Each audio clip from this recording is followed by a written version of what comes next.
Hello，又到週末啦！呢個週末陽光燦爛啦，我哋一早就開始咗我哋嘅運動模式啦。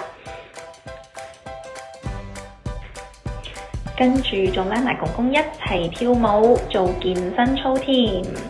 然後呢，我哋就一齊去咗一個 farmer market 農場集市。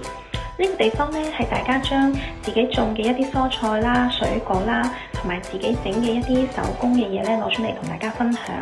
每個星期六早上呢，就有一次咁嘅集市，人都唔少喎。逛完之後呢，我哋就去咗另外一間農場超市。呢間超市呢，唔係好大，但係佢入邊嘅嘢呢，都係應節嘅產品。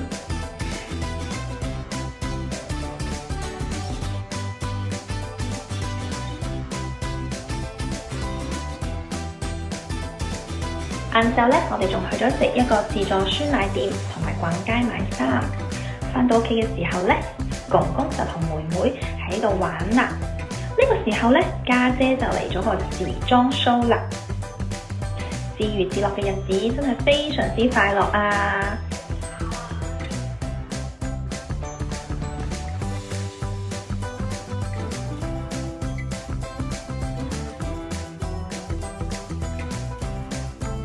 跟住我哋就去咗食一個大餐啦。多謝大家嘅觀看，我哋下次再同大家分享啦。